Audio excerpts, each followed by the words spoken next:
Hello students, welcome again to this last video of the 7th class of Strategic Management. We are going to speak during this video about the last strategic management tool, strategic management technique within the company, which we call the McKinsey 7S model. As usual, we are starting with a definition of the McKinsey 7S model. It's a tool that analyzes companies' organizational design by looking at 7 key internal elements, such as strategy, structure, systems, shared values, style, staff, and skills, in order to identify if they are effectively aligned and allow organization to achieve its objectives. You can see in the image, the main S, shared values, are surrounded by other 6 S. And the main objective of the McKinsey 7S model is to align together all the 7 S to achieve effectiveness in a company. This model, the McKinsey 7S model, can be applied to many situations and is a valuable tool when organizational design is a question. The most common uses on the framework are to facilitate organizational change, to help implement new strategy, to identify how each area may change in the future, and to facilitate the merger of companies. Here you have a couple of points of the McKinsey 7S model background. McKinsey 7S model was developed in the 80s by 3 McKinsey consultants. McKinsey was one of the biggest consultancy companies in the world. Since the introduction of such model, it's been widely used by academics and practitioners and remains one of the most popular strategic planning tools. It presents emphasis on human resources, what they call the soft S. We are going to see what of the 7S areas are considered soft S, rather than the traditional mass production tangibles of capital, infrastructure, and equipment, as a key to higher organizational performance. As it presents emphasis on human resources and the soft S is a more accurate model to analyze those companies in which brain power is more required than, for example, infrastructure or equipment. And finally, the key point of the 7S model is that all the 7 areas, all the 7S, shall be interconnected, and a change in one of the 7 area requires change in the rest of the 6 areas of the company in order to function effectively. As we were speaking, the McKinsey 7S model is divided into hard S and soft S, soft areas and hard areas. The strategy, structure, and system are hard areas, hard elements that are much easier to identify and manage when compared with soft elements. And on the other hand, soft areas are more likely to create sustainable competitive advantage. And we are speaking about skills, staff, style, and shared values, and those areas are harder to manage. We are going to start with the 7S. First of all, we have a hard element, which is strategy. We have already seen a lot of the definitions of strategy. Here you have another one. The strategy is a plan developed by a company to achieve sustainable competitive advantage and successfully compete in the market. But what does a well-aligned strategy mean in the 7S McKinsey model? Well, in the long term, it helps to achieve competitive advantage, and it reinforced by strong vision, mission, and values. So the 7S McKinsey model do not try to tell you if you are doing a great strategy or if your strategy is bad. The McKinsey 7S model try to put the strategy in context so that you can see if it's well aligned with the rest of the 7S. The key in the 7S model is not look at your company to find a great strategy, but to look if the strategy is aligned with the systems, the structure, the staff, and so on. Another area of the McKinsey 7S model is structure. We already studied the organizational structure models, so the McKinsey 7S model do not try to study different structures, organizational structures within companies. They just try to see if your organizational chart, for example, is aligned with the rest of the 6 S of the model. Here you have, for example, organizational chart for a company in which a structure represents the way in which business division and units are organized and includes the information of who is accountable to whom. Through the McKinsey 7S model, we have to find if this structure is adequate, taking into account our staff, taking into account our strategy, taking into account our systems, and so on. So it's not about watching separately if our organizational structure is good. It's just about analyzing if the structure matches with the rest of the 6 S of the McKinsey 7S model. We are going to speak about the last hard area of the McKinsey 7S model, which is systems. It's very important in companies. Systems are the processes of the company which reveal business daily activities and how decisions are made. Systems are the area of the company that determines how business is done, and it should be the main focus for managers during organizational change. Here you have a clear example of systems. Is Canvas. How do we know how many students do we have in strategic management? Is through Canvas. How many students submit assignments and queries to lecturers is all through Canvas. Canvas is a system, and you cannot operate without system, without procedures in companies. I think that I already told you about a friend of mine who were receiving maybe 20 or 30 information requests every day because its web page was a very good built web page, and he was paying to Google so that its web page was in the top of the Google search, but they didn't have the staff, they didn't have the systems to support such infrastructure. So through the McKinsey 7S model, we do not have to know if our system is good or bad. We just have to know if our system is aligned with the rest of the 6S of the 7S model. If our system is aligned with our staff, if our systems is aligned with our strategy, and so on. And now we are going to see a brief video of the importance on systems, how medium and sized companies fail because they do not give the importance required to systems. I think that systems is maybe the most important thing on companies after staff, okay? And we do not give any importance on systems, and we are going to see a video on how important they are within a company.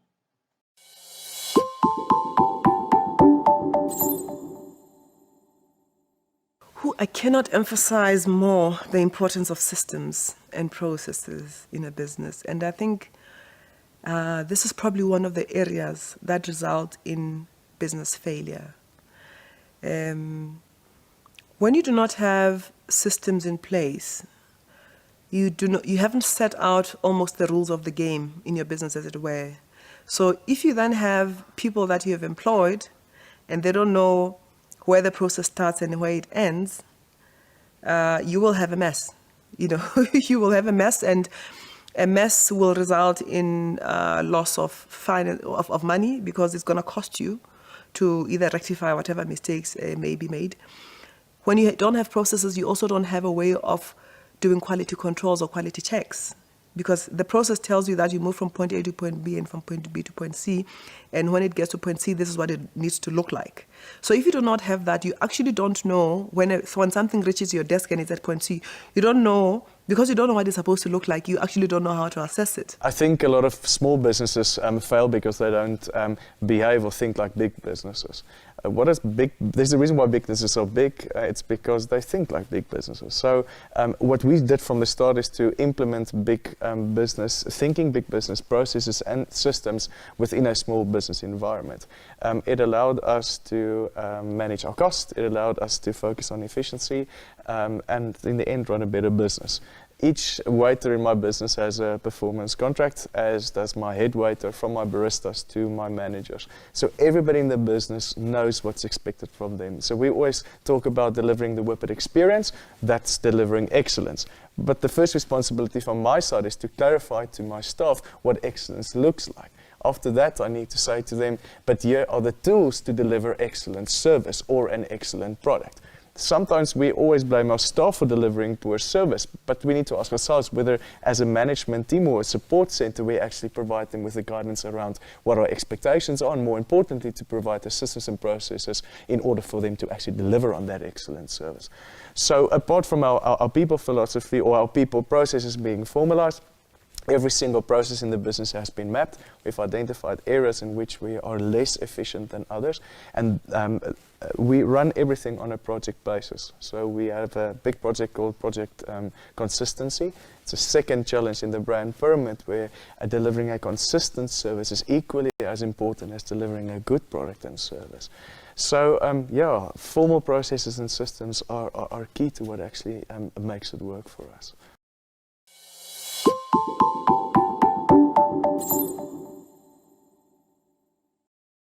Starting with the soft S of the McKinsey 7S model, we have to speak about skills. Remember that the soft S are the most difficult to manage because they are directly linked with the human nature. And when we have to speak about human nature, human beings are very difficult to manage. When we speak about skills, we speak about the abilities that companies' employees perform very well. They also include capabilities and competences. During organizational change, the question often arises of what skills the company will really need to reinforce its new strategy or new structure. So let's think that maybe we have employees with 20 years experience, but maybe they have great skills, but they are not the skills that we are looking for. So maybe we have to fire those people and hire new ones. It's skills of the McKinsey 7S model is not about having the best skills ever. It's just about seeking if our skills are aligned with the rest of the 6S of the McKinsey 7S model. If our skills, employees' skills, are aligned with the strategy that we are looking for, if they are aligned with the structure, if they are aligned with the style that we are going to implement, if their skills are aligned with our shared values, and so on. Another soft element of the McKinsey 7S model is staff. Staff maybe is the most valuable asset in our company. Staff elements is concerned with what type and how many employees an organization will need and how they will be recruited, trained, motivated, and rewarded. So it's not about having the best staff ever. It's just about know if our staff is aligned with the rest of the elements of the McKinsey 7S model. If our staff is aligned with the shared values, with the skills, the systems, the strategy. Maybe we have a lot of staff and we have to fire people, or maybe we have to hire new one. So it's not about analyzing separately staff. It's about watching if the staff is aligned with the rest of the elements of the McKinsey 7S model. Another soft element of the McKinsey 7S model is style. Style represents the way the company is managed by the top management level and how they interact, what actions do they take, and their symbolic value. In other words, is the management style of the company's leaders. Maybe we have to find if our management style, a democratic management style or dictatorship management style, is aligned with the rest of the McKinsey 7S model. And the final element of the McKinsey 7S model is the shared values. Shared values are the core of the McKinsey 7S model. All the elements of the 7S has to be aligned with the shared values, and it will be defined the shared values as the norms and standards that guide employee behavior and company actions, and thus the foundation of every organization. As you remember, in class 1 we spoke about the strategic purpose, which is formed by the governance structure, social responsibility and ethics, and stakeholder expectations. So the strategic purpose at the end is aligned with the shared values, and such shared values shall be aligned. We have to see if our shared values are aligned with the rest of the 6S elements. Once we have spoken about the 7 areas of the McKinsey 7S model, we have to speak about the 5 steps in order to perform such analysis. And the step 1 of the McKinsey 7S model is to identify the areas that are not effectively aligned. During this first step, your objective is to look at the 7S elements and identify if they are effectively aligned with each other. After you have answered the questions, you have to look for the gaps, inconsistency and weaknesses between the relationships of the elements. We're gonna see an example. Here you have a very useful example. First of all, you have to take in account that all elements must be given equal importance to achieve the best results. In this element, in this example, you have a structure which is aligned with the rest of the 6S, so it's aligned with the 7S of the McKinsey 7S model. A strategy, for example, is not aligned with systems and it's not aligned with skills of the employees. System is not aligned with the skills. Shared value is not aligned with skills. Staff is not aligned with skills, and so on. So by doing this quadrant, you are going to be able which areas are aligned with each other and the reasons why those areas are not aligned. We are speaking now about the second step of the McKinsey 7S model, which is determine the optimal organization design. Once you have made the quadrant, the second step is to find out what effective organization design you want to achieve. Where do you want to go? First, you need to have a lot of information and you have to perform a big benchmarking to find out how other similar organizations are doing and how you can copy such organizations if they are doing better than you. During the third step of the McKinsey 7S model, you have to decide where and what changes should be made.